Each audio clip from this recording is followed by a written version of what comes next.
Bien, chicos, hoy nos toca continuar hablando de política, pero política virreinal, ¿vale? Esa primera etapa del Perú virreinal, cuando recién llegan los conquistadores, cómo se organiza el virreinato, cómo se organizan las autoridades, qué instituciones políticas se establecen tanto en este territorio cuanto en territorio español y qué problemas se suscitan. ¿Qué problemas se suscitan? Una guerra civil entre conquistadores y luego entre representantes de la corona y los encomenderos, muy parecida a la que hoy tenemos. Hoy tenemos una guerra civil sin armas, con Rochabús, sí, pero tal cual, esa ambivalencia por otras causas, obviamente, por otras causas que estudiaremos, pero ese mismo desequilibrio político de cuando llegan estos conquistadores a América, sobre todo a nuestro territorio, al territorio del Tahuantinsuyo. Entonces, ponemos como título el modelo de gobierno de los conquistadores, organización virreinal y guerras civiles en el Perú. Este es el tema que hoy trabajaremos. Las primeras instituciones políticas que se establecen al inicio de la conquista española y luego ya cuando se va a desarrollar la etapa virreinal, ¿vale? Son varias instituciones políticas. Seguro que a varios les gusta este tema político para empaparse de esas raíces, y a otros no mucho, no mucho, pero bueno, intentaremos trabajar de manera dinámica para que no se vayan a aburrir, pero hay mucho de teoría aquí, pero como ustedes son muy buenos leyendo, muy buenos, yo creo que no van a aburrirse. Entonces, tienen aquí tres órganos políticos, tres instituciones políticas que gobiernan desde la metrópoli, es decir, desde la península, desde el reino de Castilla y el reino de Aragón, ya una vez casados los reyes católicos, y obviamente en la cúspide de esa política va a estar el rey como cabeza de toda esa organización político, administrativa y jurídica. Recuerden ustedes que el rey concentraba en su persona los tres poderes del Estado en el siglo XVI, que es el siglo de conquista. Entonces, la primera institución, repito, en la cúspide de la jerarquía es el rey. Rey que concentra los tres poderes del Estado. Si acaso les recomiendo ir tomando capturas de pantalla para que tengan luego con tranquilidad las diapositivas. Igual va a quedar en la grabación, por si acaso. Pero yo voy a explicarles normalmente las tantas letras que he puesto allí, ¿no? Entonces, ese rey, repito, personifica los tres poderes del Estado, el ejecutivo, el legislativo y el judicial. Y obviamente gobierna en ambos lados del Atlántico, tanto en la península ibérica cuanto en los dominios que tiene en ultramar, como le llaman, ¿no? Después pasado el Atlántico, pasado el charco. Como ya les explicaba el doctorando Fernando Valle, el rey aplicó normalmente un poder absoluto con algunas limitaciones que ustedes ya vieron en la clase pasada. ¿Cuáles eran esas limitaciones? ¿Verdad? La tradición, los fueros de las ciudades, la iglesia incluso. Y que este rey normalmente se rodeaba de un consejo, primero un consejo real que lo asesoraba, un consejo real que a veces eran sus familiares, y con el paso del tiempo se fueron convirtiendo, ya no los familiares, sino los más capacitados. Ese consejo real sería hoy sería el Consejo de Ministros, que son los principales consejeros del presidente. Bueno, pues el rey también tuvo su Consejo Real y luego también tuvo su Consejo de Indias. Su Consejo de Indias. ¿Vale? Entonces, este Consejo de Indias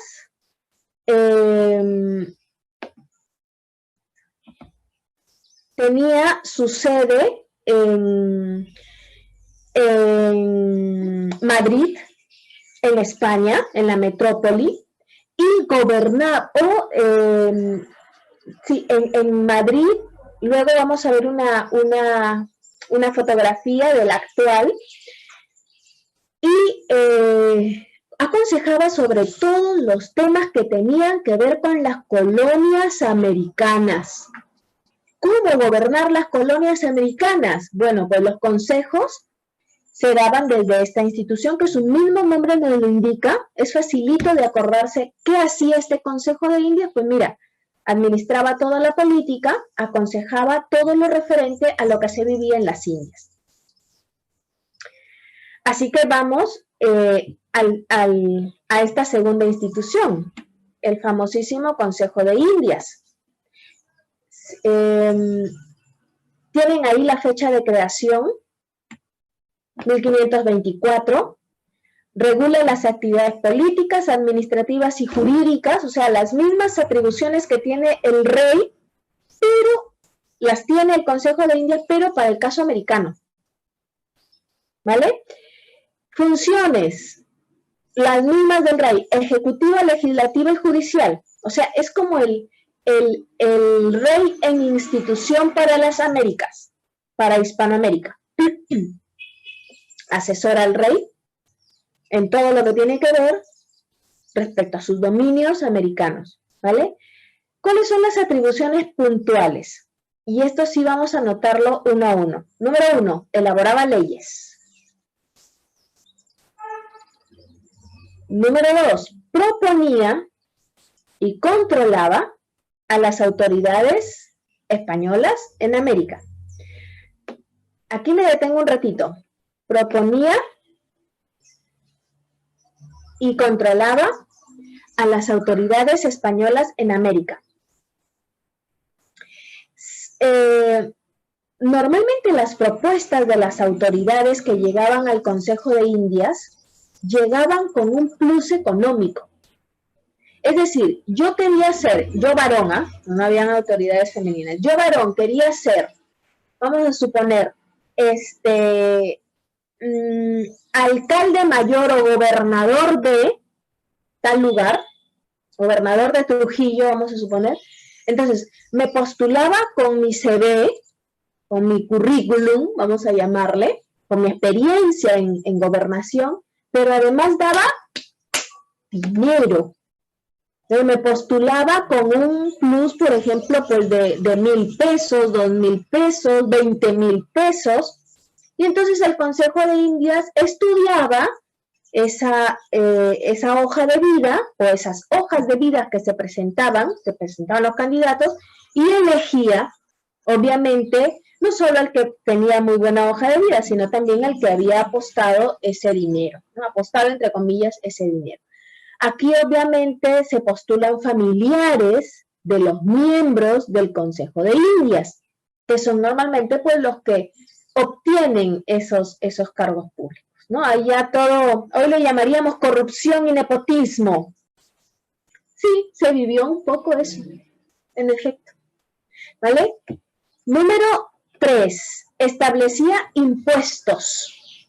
El Consejo de Indias regulaba el tema de impuestos. ¿Cuánto van a pagar? ¿Cuándo van a pagar? ¿Quiénes van a pagar los impuestos? ¿En qué se va a pagar? Si en especies, productos agrícolas, productos vegetales, en dinero, ¿ya? Número 4, velaba por la seguridad de las colonias. Por lo tanto, allí llegaban pues todos los reclamos que se hacían desde las colonias. Número 5, esto va junto, resolvía litigios, de las colonias y emitía las sentencias, ¿no? Llegaban los casos. Primero se veía el caso, pues, en Lima. No, primero veía el caso el gobernador de la zona, si no le daba solución o el que estaba acusando no estaba totalmente conforme, pues se elevaba eso a Lima, se veía en Lima, si no estaba conforme, se elevaba al Consejo de Indias. Obviamente para elevar un litigio hasta Consejo de Indias se necesitaba mucho dinero, ¿ya? Porque eran fojas y fojas de expedientes así, voluminosos.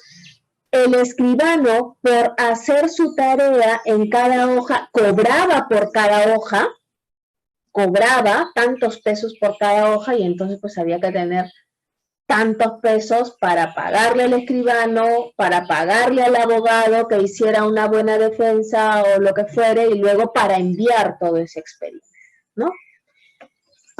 Luego, otra institución bien importante fue la Casa de Contratación de Sevilla. La Casa de Contratación de Sevilla, ya saben dónde estuvo ubicada, en la actualidad sigue allí, por supuesto, ese hermoso edificio, frente al cual está el Archivo General de Indias, donde hoy resguardan todos los documentos importantísimos de nuestra historia virreinal. Y esta Casa de Contratación, ya saben la fecha en que fue creada.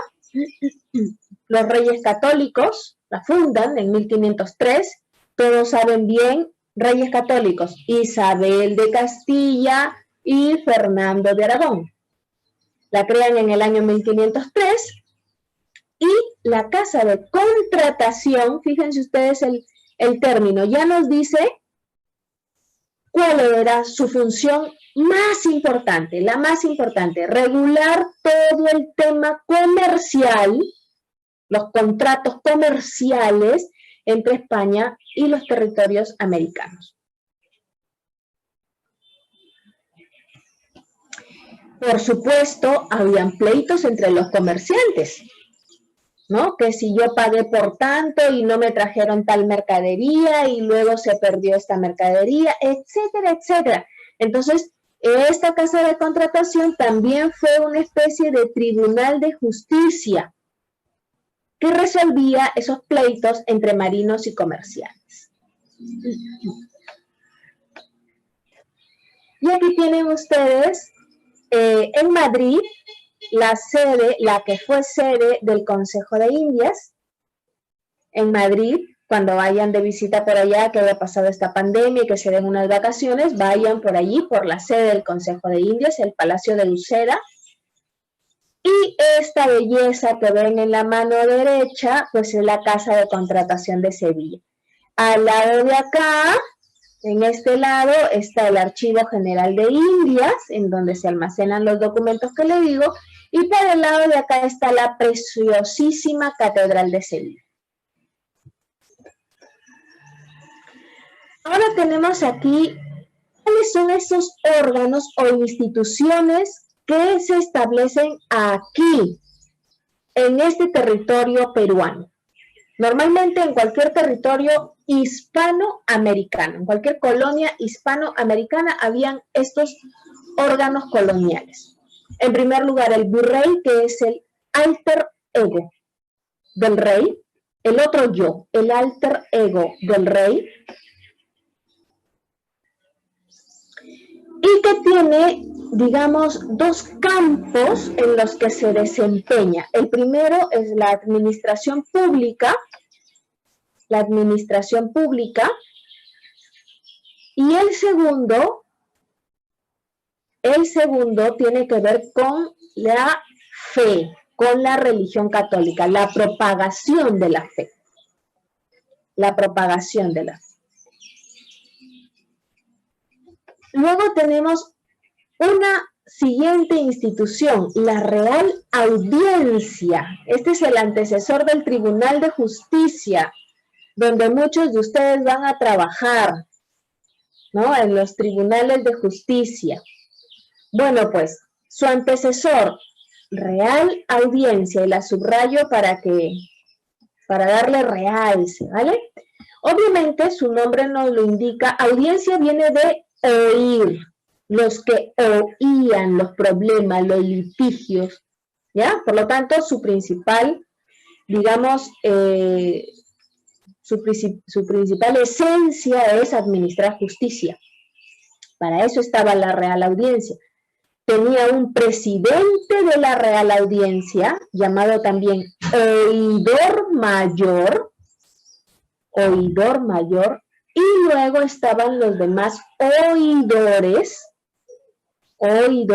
o funcionarios subalternos. Todos ellos habían estudiado en la Facultad de Derecho, algunos en la Universidad Nacional Mayor de San Marcos y otros, la mayoría, pues en España o en París o en Gran Bretaña, en estas grandes universidades de la Edad Moderna. ¿Vale? ¿Cuáles eran esas atribuciones? Vigilar que los mandatos del rey se ejecutaran. Pues mala vigilancia hicieron, porque muchas veces el rey emitía leyes a favor del indio y en la realidad no se ejecutaban. Ya lo hemos venido viendo, ¿verdad? Y otra atribución era proteger, lo que les decía, proteger a los indígenas atendiendo a sus reclamos. ¿Cuántas reales audiencias habían al inicio en el virreinato del Perú? Primero la de Lima, Real Audiencia de Lima, y luego colocaron otra, la Real Audiencia de Quito, que nos quedaba más cerca. Y luego, pasados los siglos, pusieron otra, la Real Audiencia de Charcas, allá en el actual Bolivia, que le quedaba más cerca a todos los moradores, pues, del centro-sur del virreinato peruano. ¿Vale? No se pusieron las tres al mismo tiempo. La primera fue la de Lima. Siguiente órgano o institución colonial, los cabildos. Actualmente, bueno, en ese tiempo también se les llamaba municipios, las municipalidades que hasta hoy siguen vigentes. ¿Qué administran? Igual que hoy, administran la ciudad. Todo lo que tiene que ver con ciudad y policía, se le decía antiguamente, ciudad y policía como orden, no como institución policial que vigila, así como hoy, no, distinta. La policía se encargaba del orden, de la limpieza, ¿vale? Funciones importantes, repartir tierras entre los vecinos, obviamente con dinero de por medio. Y diciendo siempre, el dueño de todo, seguirá siendo el rey. Y cuando el rey crea conveniente, te la puede quitar, o expropiar, o enajenar. ¿Vale? Repartir tierras, entonces, entre los vecinos. Organizar toda la política de la ciudad. Otorgar permisos para levantar inmuebles, una casa, un solar, una caja real, otorgar permisos, así como hoy también, ¿no? Pero lastimosamente hoy vemos, por ejemplo, algunos edificios que dicen, ¿cómo la municipalidad le ha dado permiso para poner este edificio aquí? O me voy a meter con esta zona que me queda cercana, o este grifo de ponerlo aquí en esta zona. ¿Cómo puede ser posible que se hayan entregado esos permisos? Ya podemos un poco deducir las causales, ¿no? Bien, ¿quiénes conformaban estos órganos o estas instituciones? Normalmente los españoles, prioritariamente los españoles. Y en segundo lugar, los criollos, es decir, españoles nacidos acá. ¿Vale? Más instituciones, bueno, aquí tienen ustedes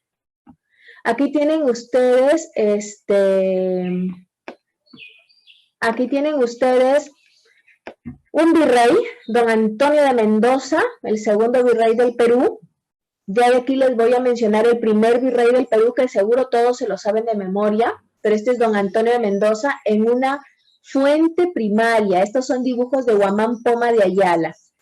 ¿no? Lo dibuja este segundo virrey del Perú. El primer virrey ya todos saben que lo matan, ¿no?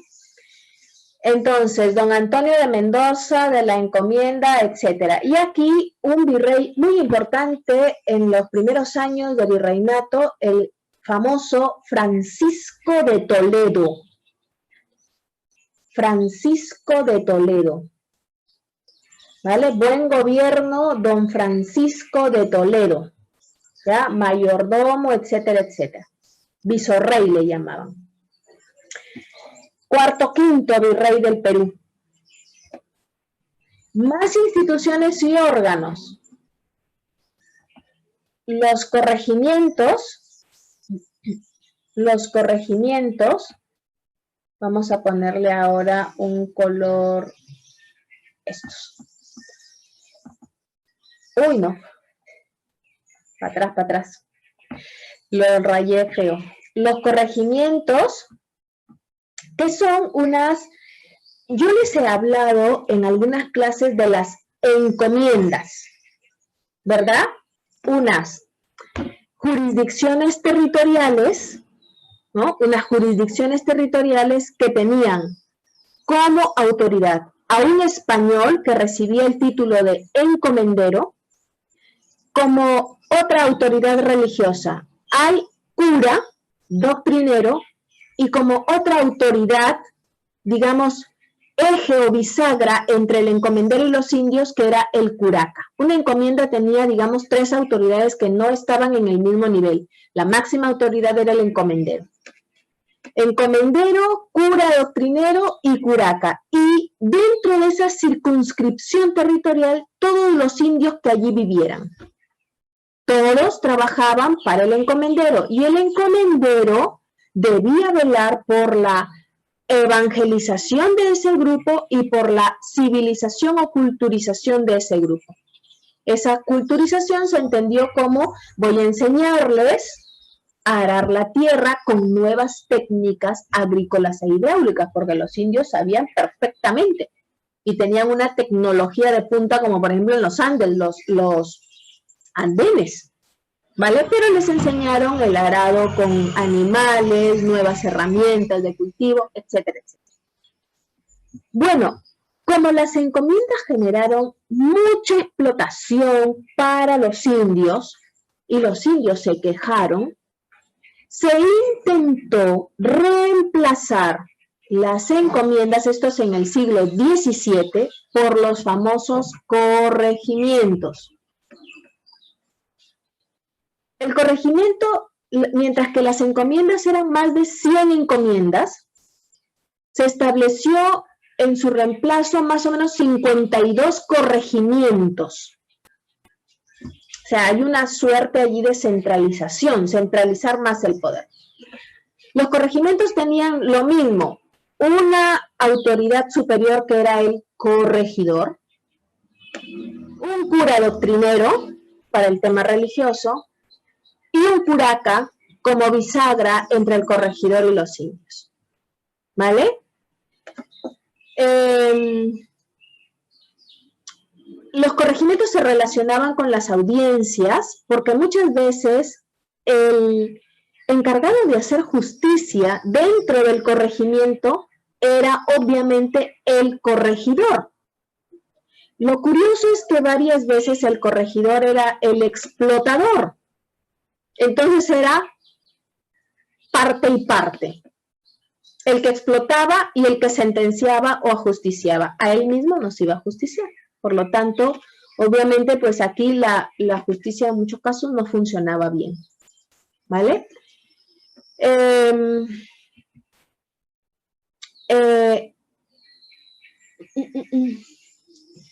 más importante hay que mencionar aquí? Existieron corregidor de españoles y corregidor de indígenas, pero mucho más protagonista tuvieron los primeros. ¿Vale? El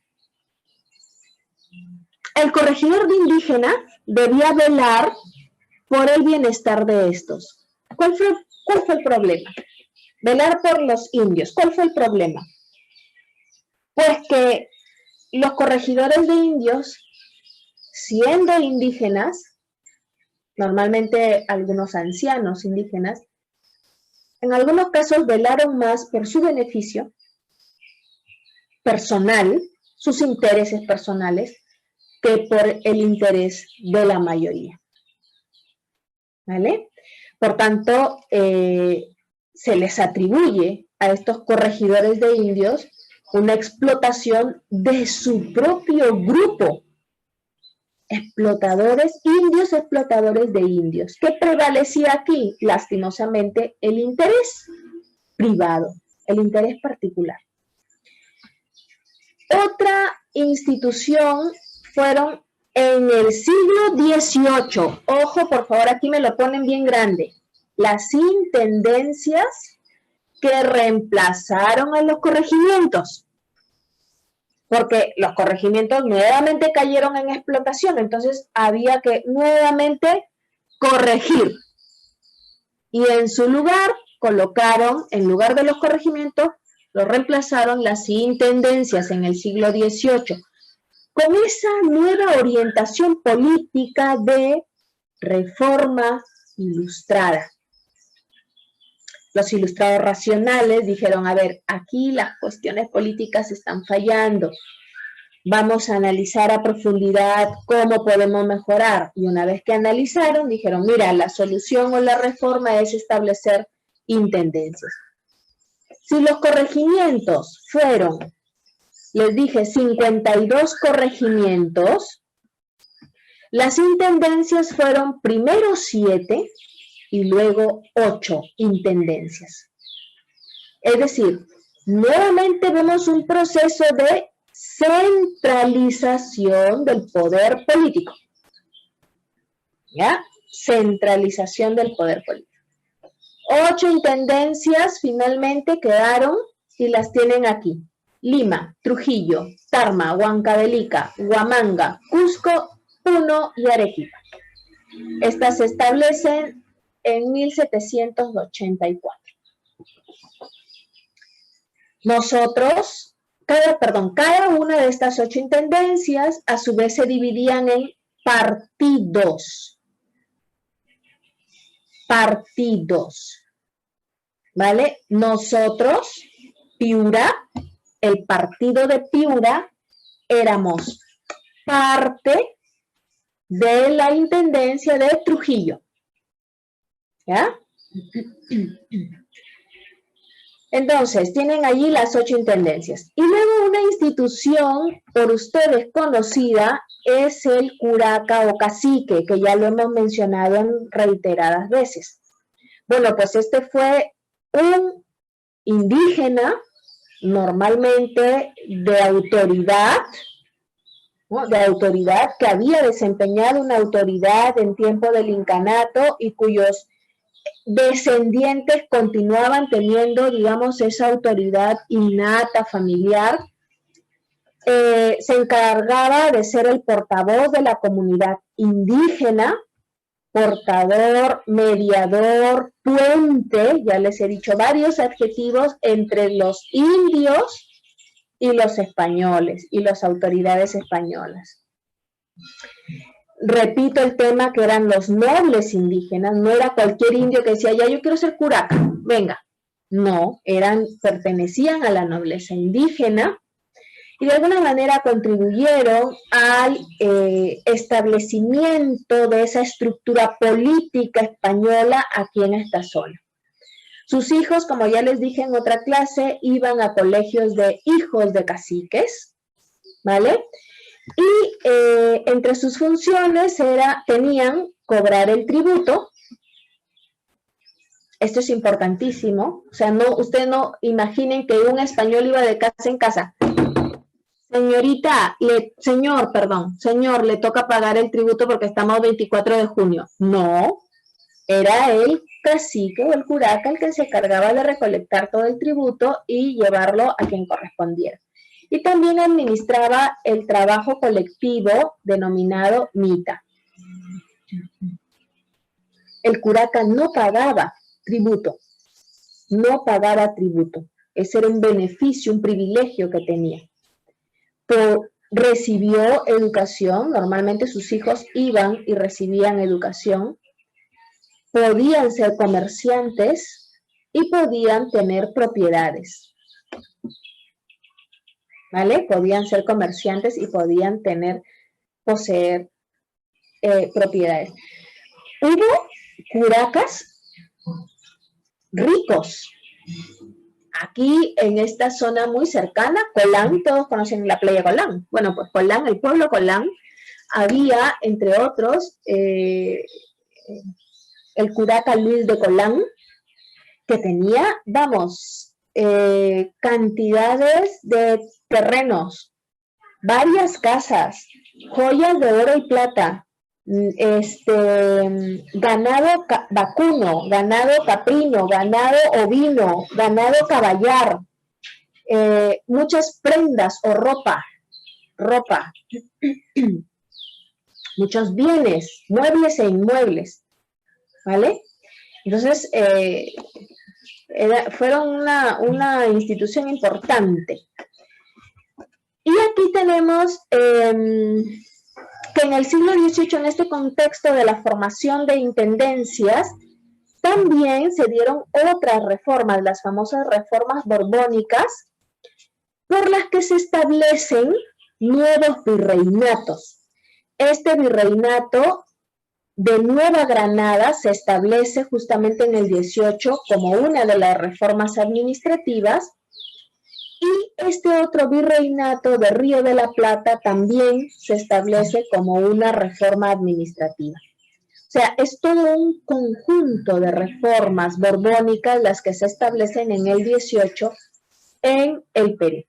Asimismo, se establecen algunas capitanías, como esta, la Capitanía de Chile, ¿vale? Con capital en Santiago, la Capitanía General de Venezuela, con sede en Caracas, la Capitanía General de Cuba, en la isla, en la zona de Antillas, la Capitanía General de Guatemala.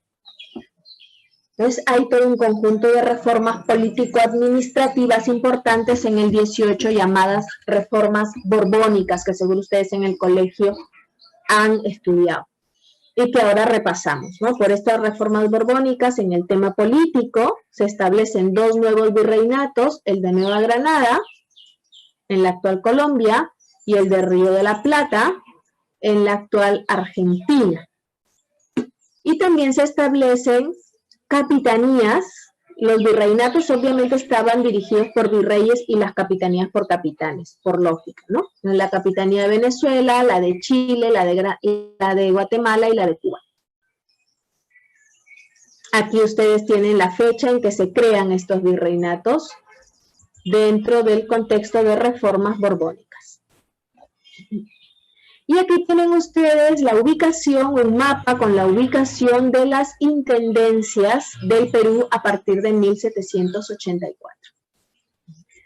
Fíjense, Trujillo, todo lo que abarcaba, ojo con este territorio del actual Ecuador, chicos. O sea, el virreinato del Perú llegaba hasta esta zona. ¿Ya? Entonces, todo lo que implicaba Trujillo, incluso zona de Cajamarca, todo lo que implicaba Lima, ¿no? Más o menos desde el límite de Trujillo hacia el centro. Fíjense hasta dónde. Ya todo Ica estaba dentro. Luego todo lo que implicaba Tarma, todo lo que implicaba la intendencia de Huancavelica, la de Huamanga, la de Cusco, la de Puno y la de Arequipa. Esto es la Comandancia General de Maynas. ¿Por qué la selva no está, digamos, subdividida y no hay intendencias allí? Por la dificultad en el acceso a la selva. Se había conquistado muy poco en la selva, muy poco. Recién Iquitos, por ejemplo, la ciudad de Iquitos es del siglo XIX, y aquí estamos en el siglo XVIII, ¿vale? Era una selva virgen. Solamente aquí había una Comandancia General de Maynas, por allí había un arzobispo de Maynas y tal, un comandante, pero no había mayor, digamos, expansión colonizadora en la zona de la selva. Y aquí tienen ustedes, aquí por favor sí me gustaría que tomen un screen o una captura de pantalla de este organigrama. Este es un organigrama de las instituciones u órganos coloniales, tanto de la metrópoli cuanto de las colonias. ¿Vale? He puesto el curaca aquí porque me parece que es una institución importante,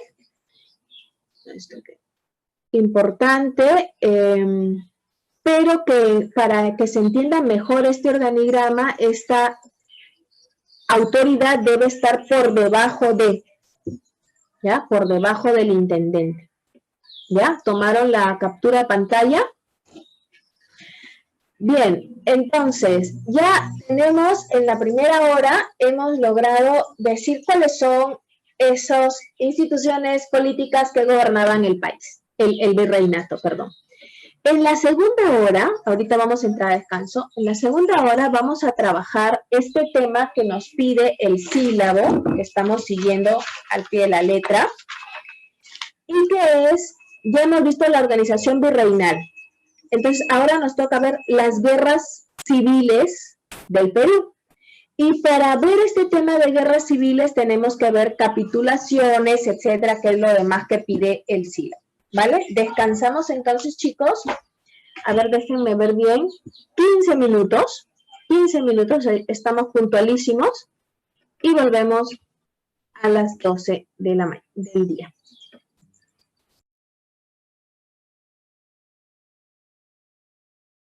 Vamos a continuar entonces con esta segunda parte de nuestro tema de hoy.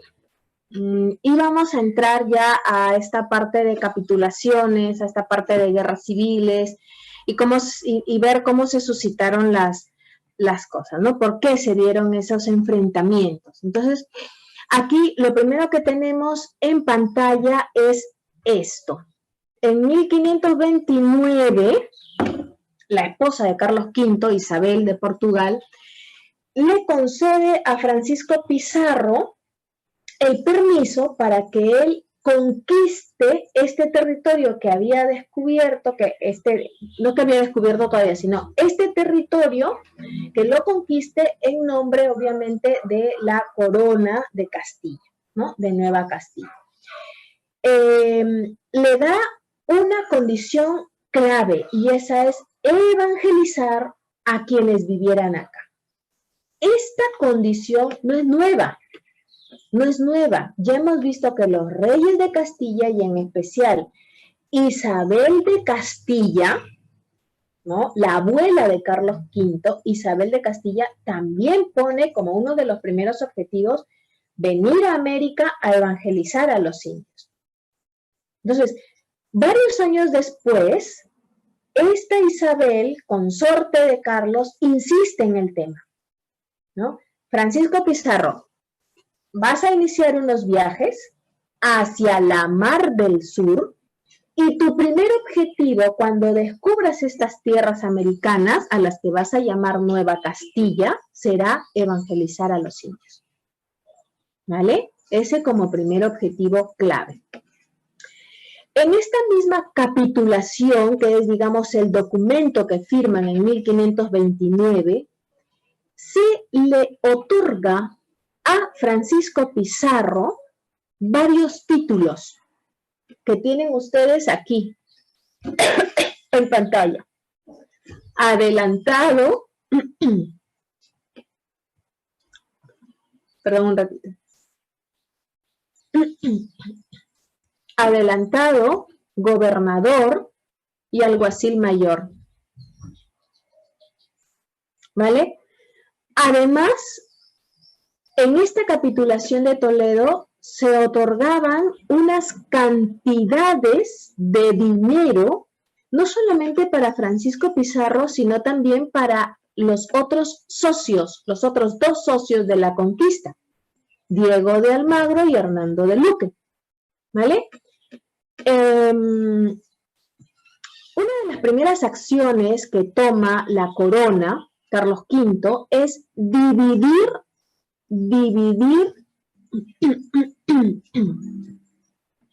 el territorio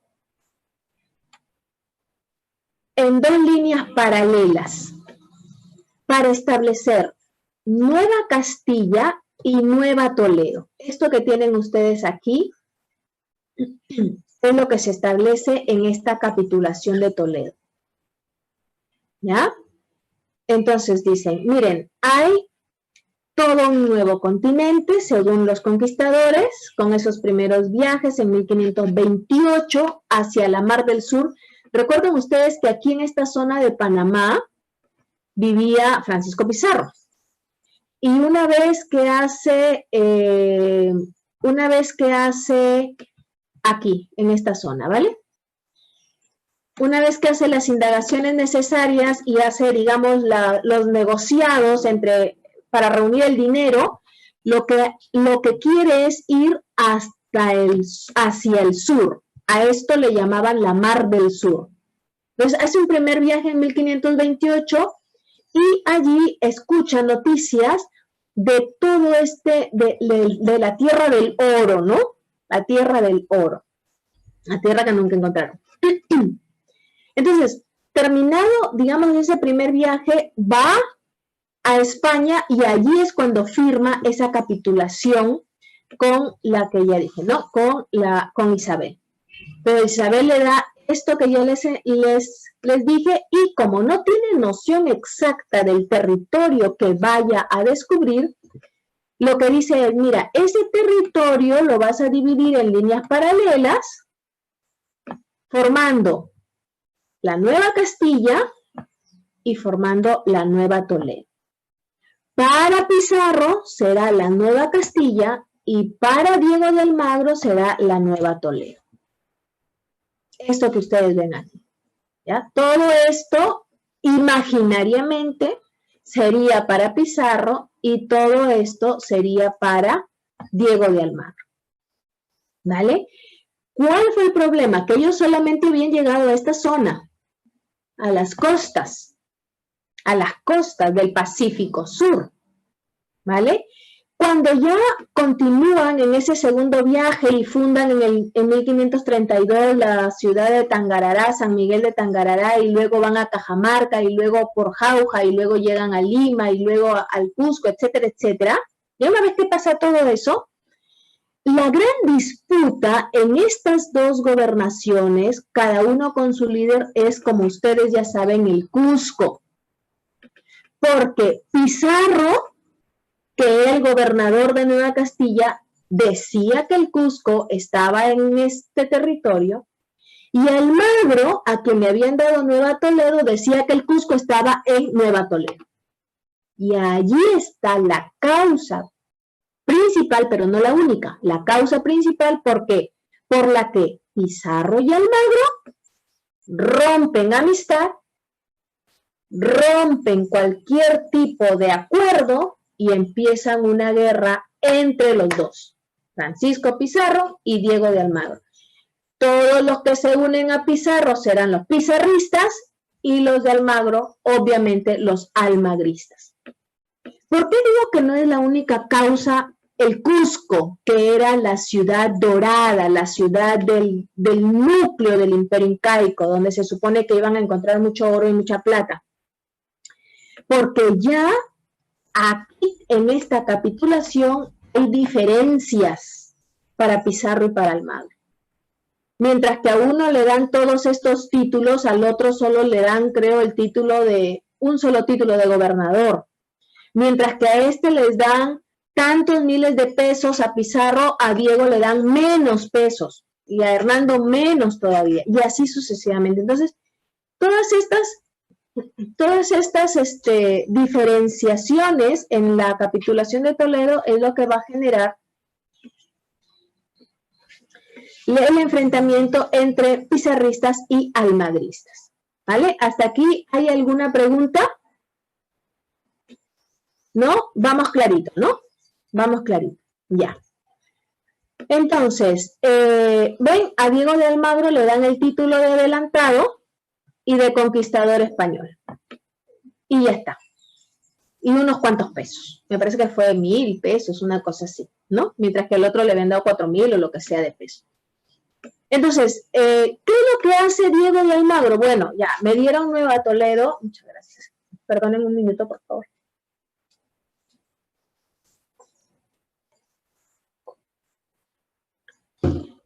Necesitaba agua, muchachos. Entonces, Almagro dice, bueno, a ver, me han dado toda esta región de Nueva Toledo, ¿qué es lo que tengo que hacer? Si no conozco nada, porque solamente habían llegado hasta el Cusco, explorar. Entonces, en efecto, Almagro explora este territorio hacia el sur, explora territorio de la actual Bolivia y también explora territorio del actual Chile. Y aquí se enfrenta con los mapuches, pues. Un enfrentamiento así de guerra violenta. ¿Vale? Esto lo tienen aquí. Luego, en algún momento de esos enfrentamientos, Diego de Almagro, el viejo, este primer Diego de Almagro, muere y va a tomar su liderazgo su hijo, Diego de Almagro, el joven, que lo tienen aquí, Diego de Almagro, el joven o el mozo, ya que fue hijo obviamente del conquistador y de una panameña, Ana Martínez. Bueno, pues este Diego de Almagro el mozo empieza a liderar a los almagristas una vez muerto su padre. Incluso hay alguna tradición de Ricardo Palma que habla los 12 de la capa, me parece que se llama, que cuando están huidos, como han ganado los pizarristas, los almagristas huyen, se esconden porque están perseguidos a muerte y solamente tenían una capa, ese pequeño grupo de almagristas que había quedado, y para salir tenías que salir con capa y con sombrero, ¿no? Y con bastón. Entonces podían salir una vez, cada vez, uno solo cada vez. Una interesante tradición que deben volver a repasar. Bueno, Diego de Almagro fue gobernador en estos años, un par de años, cuando solamente contaba con 20 años, ¿vale? Entonces, es Diego de Almagro, el mozo, el que toma venganza por su padre. Y esa venganza significó asesinar de unas estocadas en el cuello y luego por la espalda y por el pecho a Francisco Pizarro. ¿Vale? A Francisco Pizarro. Aquí lo tienen en una escena. Sería bueno que consigan, así como la vez pasada, ¿quién pinta este cuadro? ¿Vale? Es la muerte de Francisco Pizarro en manos de los almagristas. Y esto fue en 1541 y una vez que matan a este gobernador formal de la Nueva Castilla, pues se coloca obviamente un almagrista allí, que es Diego de Almagro el Mozo. Ante esta situación entera, obviamente, el rey de España y dice, Dios, ¿qué está pasando en mis dominios ultramarinos? Tengo que mandar unas leyes y tengo que mandar a un representante, porque los conquistadores están, ¿no? Entre todos están matando, porque hay un enfrentamiento entre ellos. Entonces tengo que mandar a un primer alter ego, a un primer virrey, y ese fue Vaca de Castro. Cristóbal Vaca de Castro fue enviado para reprimir la rebelión de Diego de Almagro y ejercer el gobierno una vez que lo vence del 42 al 44. ¿Vale? Aquí lo que tenemos es la batalla de Chupas, que se da entre Vaca de Castro contra los almagristas, que ya expliqué, dirigidos por Diego de Almagro el Mozo. Obviamente en esta batalla de chupas entre las huestes del visitador Cristóbal Vaca de Castro y los almagristas salen derrotados los almagristas y se le da sentencia de muerte a Diego de Almagro el Mozo, ¿vale? Vaca de Castro trae además las famosas nuevas leyes. Ah, muy bien, Simón. El autor del cuadro, muy bien, son rapidísimos, lo máximo, mis alumnos. Voy a poner a estos dos alumnos las intervenciones orales. Ya me descubrieron quién es. La muerte de Francisco Pizarro es el título de la obra y es de Manuel Ramírez Ibáñez. Muy bien para los dos. Díaz, Xiomara, perdón por la interrupción de clase, y Simón Nevado. Muy bien, chicos. Vale. Entonces, Vaca de Castro, repito, trae estas nuevas leyes dadas por Carlos V en 1542 y que en esencia lo que pretendían estas nuevas leyes, los objetivos de estas nuevas leyes o los temas centrales de estas que son dadas en 1542 eran estas dos cuestiones: crear formalmente, oficialmente, el virreinato del Perú. O sea, ya no iban a existir estas gobernaciones de las que hablábamos acá, gobernación de Nueva Castilla ni de Nueva Toledo, no, ya no, ahora se iba a formar el virreinato del Perú y también mejorar las condiciones de los indígenas. De lo que vamos diciendo en el curso, ya es la cuarta vez que se insiste en lo mismo. Pero ni por insistencia, chicos. Mejorar, repito, las nuevas leyes establecen eso, mejorar las condiciones de los indígenas en la América Española.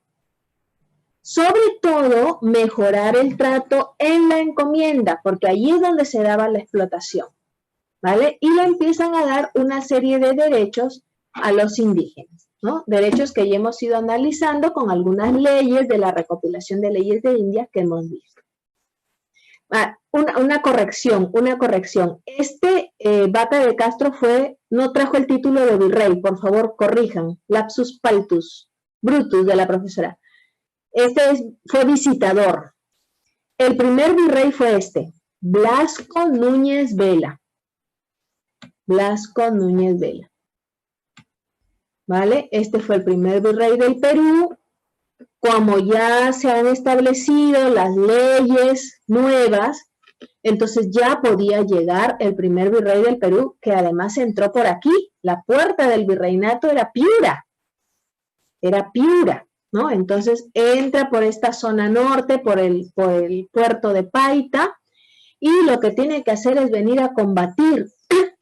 Otra vez están esas fuerzas, ya hay un nuevo, aquí hay un nuevo, digamos, líder, un nuevo líder, que es Gonzalo Pizarro. Gonzalo Pizarro, que es, digamos, el que está contra las leyes nuevas que había traído ese visitador y obviamente a quien tiene que enfrentar este nuevo virrey Blasco Núñez de Vela. Los gonzalistas le llaman, ¿no? Los gonzalistas. Entonces, la batalla que enfrenta a gonzalistas y a el ejército, digamos, que apoya a Blasco Núñez de Vela es la batalla de Iñaquito, en 1546. ¿Vale? Aquí la batalla no favorece al virrey, pierde el virrey y es decapitado en pleno campo de batalla. Por lo tanto, ni bien entra el virrey, asesinado en guerra, decapitado. Entonces, esto hace que Gonzalo Pizarro fortalezca el poder en el Perú, pero obviamente obviamente la corona no se iba a quedar brazos cruzados, ¿no? Este es un rebelde, Gonzalo Pizarro, que sea español, hijo y de familia conquistadora. El rey tenía que volver a tomar cartas en el asunto y, por tanto, se envía a un nuevo representante del rey, al que le llaman el pacificador, que es Pedro de la Gasca. En el 46, fíjense, esto es en enero del 46 y aquí a pocos meses después envían a Pedro de la Gasca con una misión crucial. Por favor, pacifica el ya virreinato del Perú. ¿Contra quién tiene que enfrentarse? Contra el ya mencionado Gonzalo Pizarro. Contra Gonzalo Pizarro. Entonces, Pedro de la Gasca se enfrenta con él, hace todo lo posible y en efecto vence a Gonzalo y deja más o menos, digamos, tranquila por unos mesecitos la situación política del Perú, de tal manera que llega este segundo virrey del Perú, que habíamos visto su dibujo de Guamán Poma, llamado Antonio de Mendoza y Pacheco.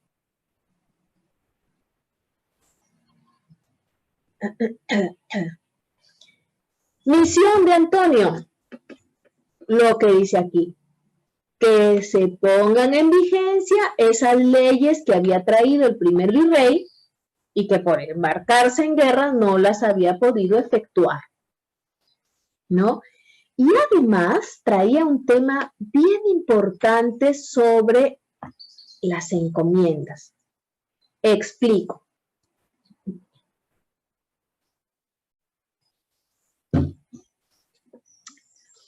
La encomienda, que ustedes ya saben lo que es, era prácticamente esa institución que duraba toda la vida del encomendero. O sea, si un encomendero vivía, vamos a suponer, 65 años, que era más o menos la línea de vida que tenían, la esperanza de vida, los indios encomendados iban a estar hasta que ese encomendero muriera bajo el yugo de ese encomendero. Y cuando ese encomendero muriera, se convertía en encomendero su hijo mayor. Y de no tenerlo, de no tener hijos varones, su hija mayor, porque hubo encomenderas. Y cuando ese muriera, ese mayor, con el mayorazgo, muriera, continuaba su hijo mayor, es decir, el nieto del primer encomendero, y así sucesivamente. A eso se llama, chicos, encomienda de por vida. ¿Ya? Encomienda de por vida. Entonces, las leyes nuevas dijeron lo siguiente, que las encomiendas, a ver, un ratito que me ayude, por favor, Hugo Rafael, ayúdame a leer porque tengo un ardor de garganta. A ver, léeme, por favor. Okay.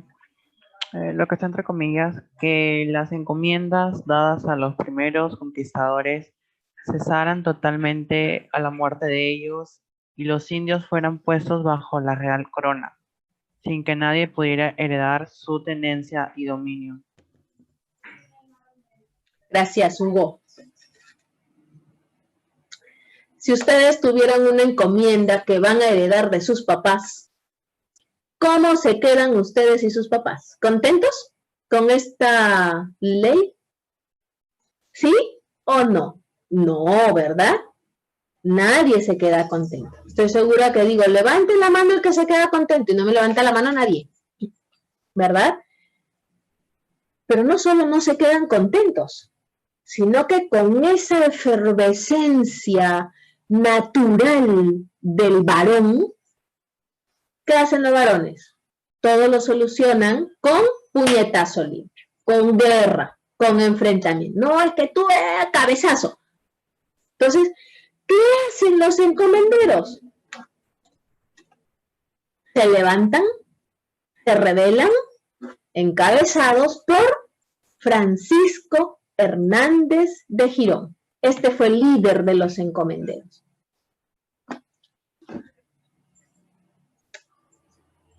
Francisco Hernández de Girón lidera al grupo de encomenderos que no están de acuerdo con lo que ha establecido la corona en las nuevas leyes de 1542. Se oponen a que se aplique esta ley porque quieren tener encomienda a perpetuidad o de por vida. No quieren dejar que una vez que ellos mueran, toda la encomienda pasa al rey y el rey decide a quién se la da. Y se hace una guerra. Continúa esa guerra que con esos mesecitos que habían estado de descanso, otra vez se reactiva la guerra civil entre los conquistadores con una nueva causal, que en este caso será el no estar de acuerdo con la ley establecida por el rey de eliminación de la encomienda a perpetuidad. Y entonces aquí Huamán Poma dibuja a Francisco Hernández Girón, pone aquí, no sé si lo alcanzan a ver, Girón, como ese, bueno, aquí pone, mató al capitán Palomino, etcétera, etcétera, ¿no? Pero es en esta rebelión de los encomenderos. ¿Qué es en resumidas cuentas? Españoles que por estar lejos de España, en otro territorio, en otro continente, se atreven a rebelarse contra el rey que está a miles de kilómetros. Qué interesante, ¿no? Qué interesante. Bueno, Hernández de Girón fue derrotado por la Audiencia de Lima en 1554 y obviamente es ejecutado, ¿no? Ahora, vamos a ver un pequeño videíto, ¿dónde está mi videíto? Aquí está, que nos va a dar unos cuantos datos más sobre estas guerras civiles entre los conquistadores que ustedes van a anotar. ¿Ya, chicos? Más datos sobre la guerra civil. Ahí vamos. Las guerras civiles entre los conquistadores. En los primeros años de la invasión, el gobernador de un territorio se encargaba de repartir las encomiendas. Por eso era importante que la gobernación tuviera una gran población indígena, pues así el gobernador podía disponer de encomiendas ricas para sus soldados. El encargado de repartir las primeras encomiendas fue Francisco Pizarro, quien privilegió a sus huestes, relegando a Almagro y sus soldados. Este, decepcionado de su antiguo socio, pidió al rey una gobernación para él. En 1534, el rey creó 3 nuevas gobernaciones en América del Sur. Decisión que concedía a Almagro la gobernación de Nueva Toledo. Sin embargo, por la imprecisión de los límites, no se pudo determinar qué gobernación pertenecía al Cusco y tanto Pizarro como Almagro la reclamaron para sí. El conflicto entre Pizarro y Almagro. Almagro realizó una expedición a Chile para conocer sus nuevos territorios, pero decepcionado por la falta de riquezas, lo agreste del lugar y algunos enfrentamientos con los nativos de la zona, regresó al Cusco. Allí encontró afincados a los hermanos Pizarro que estaban siendo atacados por las tropas de Manco Inca. Tras provocar la retirada de Manco Inca a Vilcabamba, Almagro tomó la ciudad del Cusco y apresó a Gonzalo y Hernando Pizarro. De esta manera se inicia el primer enfrentamiento entre españoles. El conflicto terminó con la derrota de los almagristas en la batalla de las Salinas, el 6 de abril de 1538, siendo ejecutado Diego de Almagro. Los pocos almagristas sobrevivientes fueron despojados de sus encomiendas. Sin embargo, se reagruparon y fueron liderados por el hijo mestizo de Almagro. Su nombre: Diego de Almagro el Mozo. Ellos esperaban al magistrado Cristóbal Vaca de Castro, enviado por la corona española para restablecer el orden.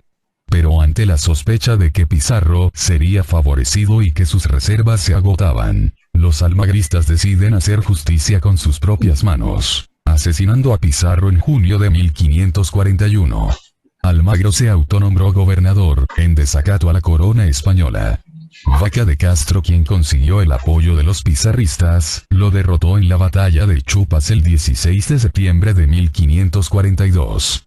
Su líder Almagro el Mozo fue sentenciado a muerte. Los encomenderos estaban acrecentando su poder en el Nuevo Mundo. La corona española decide tomar el control de la situación. Para ello se elaboró una nueva legislación que limitara el poder de los encomenderos, creando un mejor sistema de administración del territorio a través del virreinato. Las nuevas leyes. Las nuevas leyes eran proclamadas por el rey Carlos I en noviembre de 1542.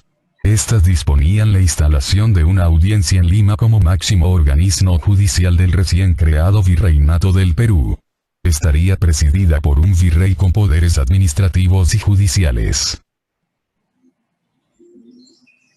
La nueva legislación reconocía a los nativos como vasallos de la corona, como tales no podían ser obligados a trabajar sin un salario. Los españoles que incumplían estas disposiciones serían despojados de sus encomiendas. La legislación también establecía que solo el rey o sus representantes estaban facultados para repartir encomiendas. Al morir el encomendero, los indígenas a su cargo volvían a pertenecer a la corona.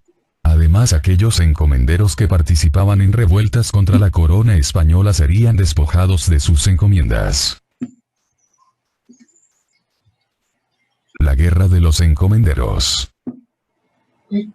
Los encomenderos esperaban que el monarca español dispusiera que las encomiendas fueran hereditarias. Por esta razón las leyes nuevas crearon una sensación de desengaño. La llegada del primer virrey al Perú, Blasco Núñez de Vela, y de los miembros de la audiencia en 1544, convirtió ese desengaño en odio, ya que el virrey aplicó rigurosamente las leyes nuevas. Ante esta situación, los encomenderos nombraron a Gonzalo Pizarro como procurador general para que proteste contra la aplicación de estas leyes. Pero Blasco Núñez de Vela, en lugar de dialogar con Pizarro, lo condenó a muerte. Esta decisión provocó la rebelión. La guerra le fue favorable a Gonzalo Pizarro, quien luego de tomar Lima derrotó al virrey en Iñaquito, cerca de Quito, en 1546.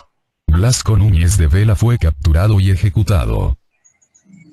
La labor pacificadora de la Gasca. Tras enterarse de los problemas originados por las leyes nuevas, la corona envió a Pedro de la Gasca para pacificar el virreinato. La Gasca anunció que tenía el poder de revocar las leyes nuevas, perdonar a los arrepentidos y además entregar nuevas encomiendas entre los que fueran leales al rey y dejaran de apoyar a Gonzalo Pizarro. Esta medida fue tan exitosa, que luego de 2 años, cuando la Gasca y Pizarro se disponían a enfrentarse en Jaquijahuana, los soldados rebeldes fueron desertando poco a poco. Gonzalo Pizarro se entregó y fue ejecutado posteriormente. Luego de su victoria, la Gasca se dedicó a organizar el naciente Virreinato del Perú. La rebelión de Francisco Hernández Girón. La Gasca no pudo cumplir sus promesas de repartir las encomiendas a aquellos que lo apoyaron. El poco número disponible frente a la gran cantidad de pretendientes dejó descontento a muchos de ellos luego del reparto. Además, el nuevo virrey Antonio de Mendoza y la audiencia decidieron restablecer la vigencia de las leyes nuevas, lo que provocó nuevos levantamientos de los encomenderos. El más significativo fue el que lideró Francisco Hernández Girón.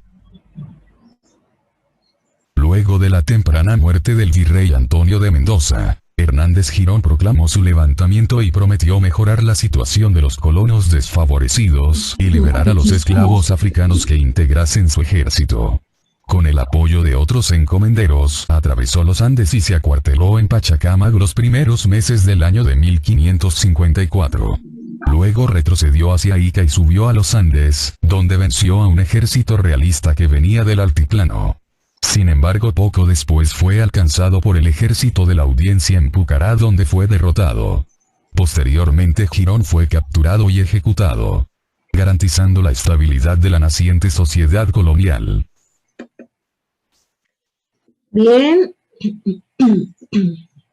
Entonces está un poquito más claro lo que les he explicado, ¿vale? Comentarios del video. A ver, vamos a escuchar a ver, tengo algo.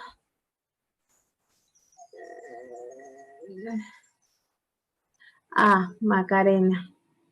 Ya, Macarena, te voy a poner también tu intervención, ¿ya? Macarena de la Cruz. A ver, comentarios, ideas. Un ratito, por favor, Macarena de la Cruz. Sobre el video, ¿ya? Para reforzar algunas cositas. Y vamos a empezar con, a ver, ¿quién tengo aquí? Yadira Vélez, te escuchamos.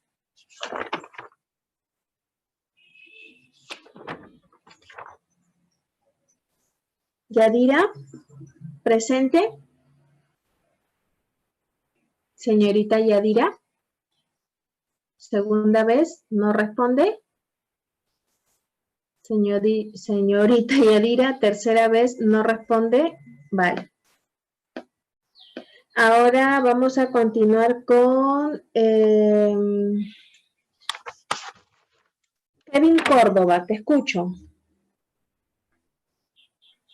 Sí, ¿se me escucha, profesora? Sí. Ya. Pues primero en el video menciona sobre los conflictos que había con Francisco Pizarro y Diego de Almagro, de que Diego de Almagro no estaba de acuerdo con su socio, porque Francisco Pizarro casi se llevó los comicios, creo, para sus soldados, y casi no alejaba mucho a su socio, que es Diego de Almagro. Y por eso hubo unos conflictos y prácticamente por eso Diego de Almagro le dijo al rey de que quería mejor su propio gobierno. Vale, muchas gracias. Ahora me gustaría un poco algunas reflexiones en torno a este primer momento político del Perú. ¿Ya? Algunas reflexiones. A ver, ensayamos con Alonso Dueñas. Alonso. Alonso a la segunda. Diego. Ni por tener el nombre del conquistador. Nada, intervención oral negativa, entonces no está Alonso Diego. A ver, vamos a ir hacia el otro ladito para ver a quién podemos llamar. Se han conectado poquitos, 38 chicos. A ver, Ángelo Fernández. Señor Ángelo Fernández.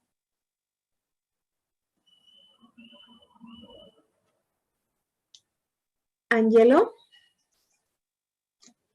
No te escuchamos, Ángelo. Ya tienes tu micro activado, pero no te escuchamos. Seguro le has bajado volumen a tu micrófono.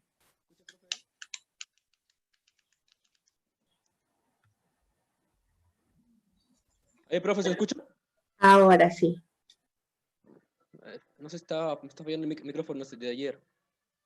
Mira. Bueno, coméntame un poquito alguna reflexión en torno al video, por favor.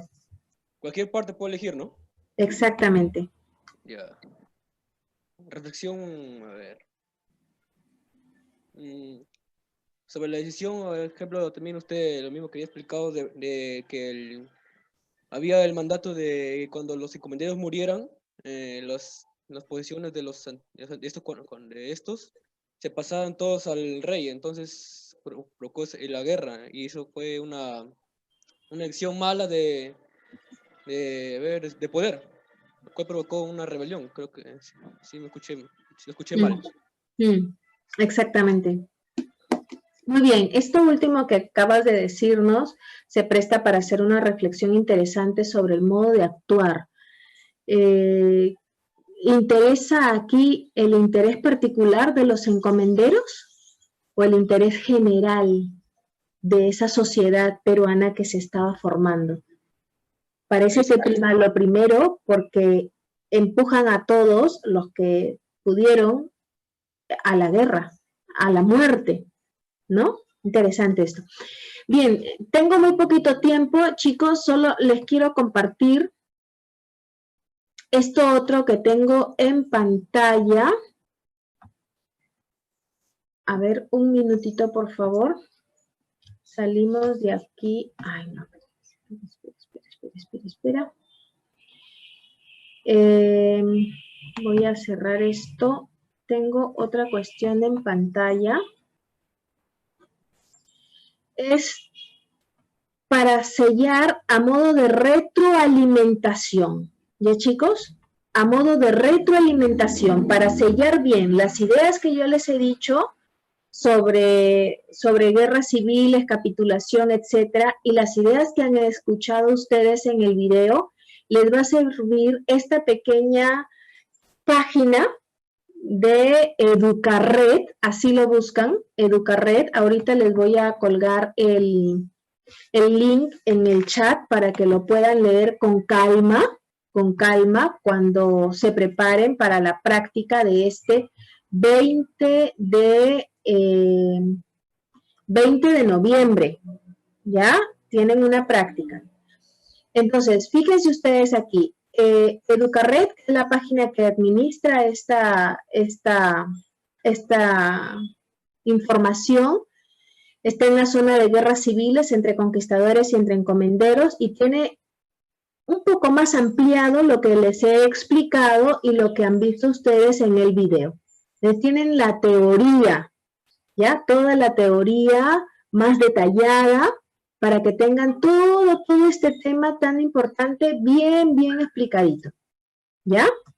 Entonces, les copio aquí, dejo de compartir y les pongo en el chat el link para que ustedes puedan acceder a la información. Por favor, verifiquen si están viendo el link. Verifiquen en el chat. Ah, no, se lo he puesto solo a... No se ve. Se lo he puesto solo a Alonso Dueñas que me ha escrito, perdón. Es que es el último que me ha escrito Alonso Dueñas. A ver, ahora creo que sí. Sí, lo máximo. Entonces, por favor, lo abren el documento. Sí, abren el documento, lo descargan, si es que es posible descargarlo. Yo creo que sí, si no lo copian y lo pegan en un Word y a partir de allí ya lo van leyendo con calma y van subrayando las cuestiones que yo he dicho para resaltar bien y reafirmar ese conocimiento y las cuestiones nuevas que crean que son bien importantes también las subrayen. ¿Ya? Bien, entonces aquí cerramos y aquí cerramos. Vale, ahora quiero estos 2 minutitos que me quedan hablar sobre la práctica, porque seguro tendrán la gran pregunta de ¿qué entra para la práctica, profesora? Sobre todo por las malas notas que sacaron en la práctica 1, ¿vale? Entonces, lo ideal es que entre todo, desde la primera clase hasta ahora. Eso es lo ideal. ¿Por qué? Porque no aprendieron la primera parte. Salvo los pocos alumnos que me sacaron por ahí un 11, un 12 que están en la media, ¿no? ¿Cuál fue la nota más alta? Me la ponen por favor en chat privado de los aprobados. Es que no lo tengo aquí anotados, no. Pero creo que la nota más alta fue 13, creo. No llegaron a más. Entonces, la mayoría, porque nomás creo que tuve 5 aprobados, la mayoría no aprendió bien la primera parte. Entonces, lo lógico sería que otra vez vuelvan a leer esa primera parte y se preparen bien y vayan estudiando para el examen final. ¿Vale? Pero seguro algunos me dirán, profesora, pero tenemos otros cursos, tenemos más trabajos, tenemos más separatas, y yo lo sé, ¿vale? Entonces, lo que vamos a hacer es cortar y evaluar desde la clase de la segunda hora del 22 de septiembre, ¿vale? Que fue la clase de colonialismo y mercantilismo, según lo que tengo aquí anotado en mi sílabo, que lo tengo así bien anotadito. ¿Qué alumno de los que está presente va poniendo fecha en cada clase? Levánteme la mano. Ninguno, qué bonito. Ya, bueno, Ángelo, verifique por favor si el 22 de septiembre es la clase de colonialismo y mercantilismo. Un momento, voy a buscar el cuadro. Vale. Según mi sílabo, en la primera hora dieron la práctica y en la segunda hora les hablé sobre este tema. Profesora, disculpe, ¿me escucha? Sí, Marco, dígame. Quería afirmarle que el 22 de septiembre sí hemos hablado sobre el colonialismo. Lo máximo, Marco, lo máximo. Gracias, Marco. Vale, entonces, desde esa clase de colonialismo y mercantilismo, todas las clases que han seguido, todas, hasta la clase, estamos 10, hasta la primera clase que trata sobre la sexta unidad, que es el mundo del trabajo. La consideración del trabajo manual, campesinos, obreros, artesanos, frente a otras profesiones, armas, letras, administración, servicios, artistas, etc. ¿Vale? ¿Por qué? Porque de este primer tema, chicos, de este primer tema de la unidad 6, que lo trabajaremos el 17 de noviembre, de este primer tema van a hacer un trabajo grupal de una infografía sobre este primer tema, ¿ya? Y eso va a valer 6 puntos de los que le faltan de sus actividades. Esta va a ser la cuarta actividad. ¿Me dejo entender? La infografía grupal sobre el tema, la consideración del trabajo manual, campesinos, obreros y artesanos, frente a otras profesiones, armas, letras, administración, servicios y artistas. ¿Vale? Vean bien desde ya cómo es una infografía. Miren que se los estoy dejando una semana antes. Vean bien cómo es una infografía. Yo les adelanto que son 90% imágenes y 10% textos. La teoría de este tema ustedes ya la tienen como base en el libro Así vivían en la Italia del Renacimiento. ¿Vale? Ya lo han leído, ya se supone que lo saben. Ahora solo hace falta ampliar esa información y buscar las imágenes apropiadas. ¿Ya? Y mucho mejor, con esto ya termino, y mucho mejor si pueden hacer un paralelo entre esa sociedad europea y la sociedad virreinal peruana. ¿Ya? ¿Hay alguna preguntita? ¿Hay alguna pregunta sobre la infografía? Esa infografía sí entra en la práctica número 2, por si acaso. ¿Ya? Hasta eso entra. Vale, si no hay ninguna pregunta, que tengan un delicioso almuerzo y a seguir viendo noticias de cómo va nuestra política en el Perú. Dios nos coja, dijo algún ministro, confesados. Muchas gracias, chicos. Adiós y cuídense mucho.